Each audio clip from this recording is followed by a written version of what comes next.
Hello दोस्तों, मैं ऋतिक आप सबका इस प्यारे से यूट्यूब चैनल पे स्वागत करता हूं। आप सभी स्टूडेंट जो मिथिला यूनिवर्सिटी में पढ़ रहे हैं या उसके अंतर्गत किसी भी कॉलेज में पढ़ रहे हैं, आपके लिए आज का वीडियो महत्वपूर्ण है। आज हम इस वीडियो में LNMU BA पार्ट सेकेंड के उन सभी स्टूडेंट जिन्होंने हिस्ट्री को अपना सब्सिडरी विषय नियुक्त किया है, विषय लिए हैं, उन सभी के लिए यह वीडियो महत्वपूर्ण है। आज हम हिस्ट्री सब्सिडरी का सिलेबस डिस्कस करने वाले हैं। पार्ट 2 के सभी स्टूडेंट के लिए यह जानना महत्वपूर्ण है कि उन्हें अपने सब्सिडरी विषय में क्या पढ़ना है, कितना पढ़ना है और कैसे पढ़ना है। तो हम इस वीडियो में यही जानेंगे आपको क्या पढ़ना है, कितना पढ़ना है और कैसे पढ़ना है। हिस्ट्री जो आपका सब्सिडरी है उसका सिलेबस आज हम जानेंगे, पढ़ने के तरीके को जानेंगे, क्वेश्चन ऑफ वेटेज जानेंगे, एग्जाम पैटर्न जानेंगे। आज हम यहाँ सब कुछ जानने वाले हैं, तो बिल्कुल चिंता न करें, वीडियो में बने रहें। अपने दोस्तों यारों के साथ सबसे पहले आप वीडियो को शेयर कीजिए। चैनल में नए हैं तो चैनल को सब्सक्राइब निश्चित रूप से कर दें। आइए अपनी हम वीडियो की शुरुआत करते हैं। जो आपको हिस्ट्री सब्सिडरी में सबसे पहले पढ़ना है वो पढ़ना है बाबर के बारे में। जो पहला टॉपिक ही आपका है, जो पहला व्यक्ति ही आपका है वो है बाबर। मुगल काल से आपको शुरू करना है। जो 1526 जो आप पार्ट 1 में छोड़ रहे थे वहीं से आपको अब पार्ट सेकेंड में शुरू करना है। 1526 से बाबर से शुरू करना है। बाबर के बाद आप उनके सुपुत्र हुमायूं के बारे में पढ़ेंगे। हुमायूं का गद्दी कब ग्रहण किए, उनकी मृत्यु कब हुई, उनके शासनकाल कैसा था, इन सब के बारे में आपको पढ़ना है। उनके युद्ध किन के साथ हुआ है, उसमें कौन जीता, कौन हारा, किस ईस्वी में हुआ, ये सब भी आपको नोट डाउन करके रखना है। इसके बाद आप हुमायूं के सुपुत्र अकबर के बारे में पढ़ेंगे। अकबर एक महान सम्राट थे, जैसा कि आप सभी जानते होंगे। अकबर का राज तिलक कब हुआ, अर्थात राज्यारोहण कब हुआ, वो गद्दी पर कब बैठा, उसकी मृत्यु कब हुई, उसके शासनकाल में किस तरह की व्यवस्थाएं थी, क्या अच्छाई थी, क्या बुराई थी, ये सभी आपको पढ़ना है। इसके बाद आपको जहांगीर के बारे में पढ़ना है। जब जहांगीर के बारे में आप पढ़ लीजिएगा, जहांगीर के सभी डिटेल को आप ले लीजिएगा, जन्म, मृत्यु, गद्दी पर कब बैठा, उसका शासनकाल किस तरह का था। इसके बाद आपको शाहजहां के बारे में पढ़ना है। आप यही सब बात शाहजहां के बारे में भी आपको पढ़ना है। उसके बाद आपको औरंगजेब के बारे में पढ़ना है।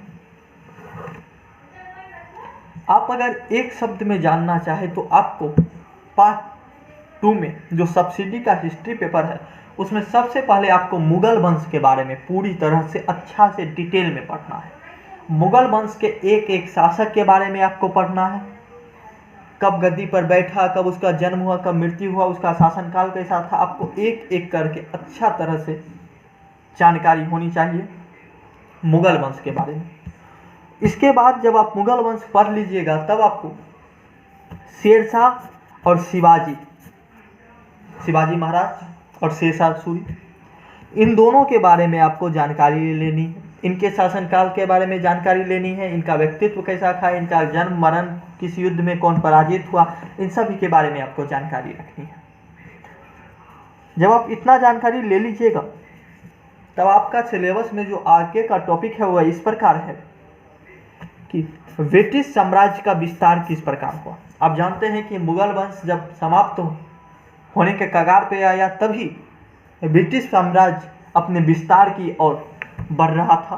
तो ब्रिटिश साम्राज्य का विस्तार किस प्रकार हुआ, किस प्रकार शुरू हुआ और मुगल साम्राज्य का किस प्रकार पतन शुरू हुआ, ये दोनों ही आपको जानना है। जब आप ब्रिटिश साम्राज्य का विस्तार जान लीजिएगा तो उसी में आपको प्रशासनिक सुधार के बारे में जानना है, सामाजिक परिवर्तन के बारे में जानना है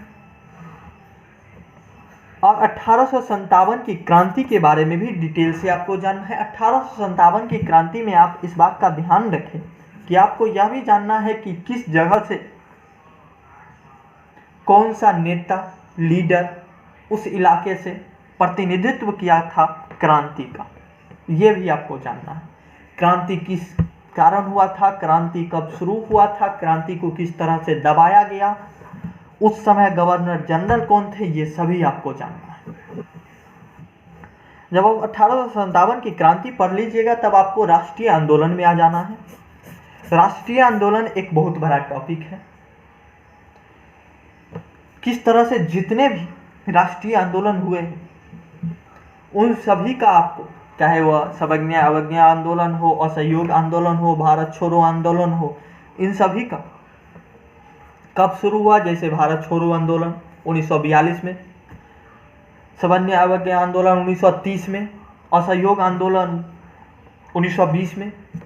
तो इस तरह के आपको सभी आंदोलन कब शुरू हुए, उनके लीडर कौन थे। इन तीनों के लीडर तो महात्मा गांधी थे, ऐसा आप जानते ही होंगे। तो इन सब के बारे में भी आपको जानकारी रखनी है। जो पार्ट 2 का सिलेबस में आपको पढ़ना है हिस्ट्री का, उसमें आपको दिया गया है 1526 से लेकर 1950 तक, यानी कि मुगल वंश का शुरू और अंग्रेज का अंत। मुगल की शुरुआत और अंग्रेज का अंत, इतना आप पार्ट 2 में समेटा गया है, जो आपको पढ़ने के लिए दिया गया है यूनिवर्सिटी की तरफ से। उम्मीद करता हूँ आप मेरी बातों को अच्छी तरह समझ रहे होंगे कि आपको क्या पढ़ना है और कितना पढ़ना है। अगर आप यहाँ पर बाबर के बारे में पढ़ने बैठेंगे तो बहुत है, एक एक बुक है सिर्फ बाबर के बारे में, पर आपको इतना नहीं पढ़ना है। आपको अपने एग्जाम ओरिएंटेड ही पढ़ना है, एग्जाम के अकॉर्डिंग ही पढ़ना है। कितना एग्जाम में पढ़ना है, आपके बाबर के चरित्र के बारे में पढ़ना है, उनके मृत्यु जन्म के बारे में पढ़ना है, उनके शासन काल के बारे में पढ़ना है, किस तरह के था संक्षिप्त में। तब आप सबको जोड़ के अपने से एक नोट बनाएं। कुछ कम से कम एक व्यक्ति पर आपका 6 पेज का एक नोट होना चाहिए। अगर आप अपने मन से एक पर्सन के बारे में 6 से 7 पेज लिख पा रहे हैं तो आपको और कहूँ किसी भी प्रकार का बुक और कुछ भी संसाधन की ज़रूरत नहीं है। आप परफेक्ट हैं, आपके एग्ज़ाम में इतना ही काफ़ी है।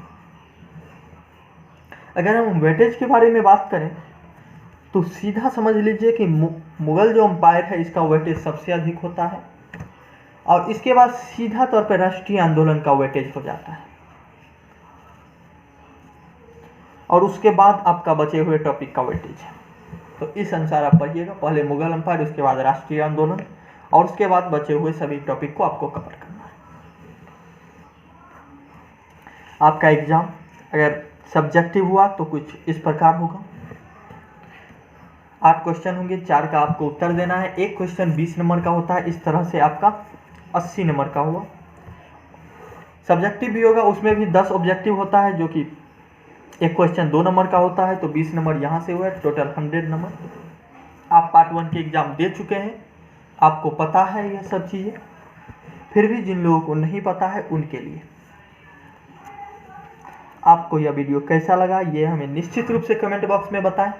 अगर कोई आपको और जानकारी देनी हो, कुछ पूछना हो, तो वो भी आप कमेंट बॉक्स में पूछ सकते हैं, जानकारी दे सकते हैं। अगर आपको हमारे किसी सोशल अकाउंट से जुड़ना है तो निश्चित रूप से जुड़ जाइए। हम आपको सजेस्ट करेंगे कि आप सबसे पहले टेलीग्राम पे निश्चित रूप से जुड़ जाइए, उसका लिंक इस वीडियो के डिस्क्रिप्शन बॉक्स में है। इसके अलावा अगर आप जुड़ना चाहते हैं तो फेसबुक पर भी जुड़ सकते हैं, उसका भी लिंक इसी वीडियो के डिस्क्रिप्शन में है। इंस्टाग्राम का भी है और ट्विटर का भी है। आप अपनी सुविधा अनुसार जिसमें भी जुड़ना चाहे जुड़ जाए, लेकिन टेलीग्राम में निश्चित रूप से जुड़ जाए। वीडियो पसंद आया हो तो वीडियो को लाइक कीजिए, अपने यार दोस्तों के साथ शेयर कीजिए, और चैनल में नए हैं तो चैनल को सब्सक्राइब निश्चित रूप से कर लीजिए।